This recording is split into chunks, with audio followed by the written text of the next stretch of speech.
ដោយមិនចាំបាច់ប្រើប្រាស់ការគណនាស្មុគស្មាញតើកូនអាចរកចម្លើយលំហាត់នេះក្នុងរយៈពេល10 second បានទេលំហាត់នេះសួរថាតើតម្លៃនៃផលដករវាងផលបូកនៃលេខគូនិងផលបូកនៃលេខសេសចាប់ពីលេខ1ដល់លេខ20ស្មើនឹងប៉ុន្មាន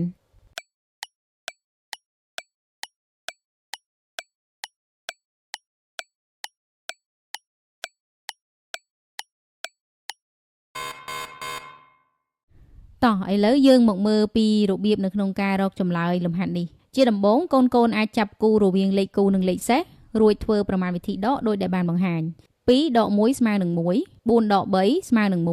6ដក5ស្មើនឹង1តាមការសង្កេតឃើញថាគ្រប់លេខដែលបានចាប់គូមកធ្វើប្រមាណវិធីដកគឺសុទ្ធតែមានចម្លើយស្មើ1ហើយចាប់ពីលេខ1ដល់លេខ20គឺមានចំនួន10គូដោយសារតែផលដកនៃគូនីមួយៗស្មើនឹង1ហើយដោយសារពីលេខ1ដល់លេខ20មាន10គូដូចនេះតម្លៃផលដករវាងផលបូកនៃលេខគូនិងផលបូកនៃលេខសេសចាប់ពីលេខ1ដល់លេខ20ស្មើនឹង1គុណនឹង10ដែលឲ្យចម្លើយស្មើនឹង10ឥឡូវនេះចូលកូនសាកល្បងប្រើប្រាស់វិធីសាស្ត្រនេះដើម្បីគណនាលំហាត់នេះសាកល្បងមើលតើផលដករវាងផលបូកនៃលេខគូនិងផលបូកនៃលេខសេសចាប់ពីលេខ1ដល់លេខ30ស្មើនឹងប៉ុន្មានតោះ comment ចម្លើយកូននៅខាងក្រោមវីដេអូទាំងអស់គ្នាជួបគ្នានៅវីដេអូក្រោយ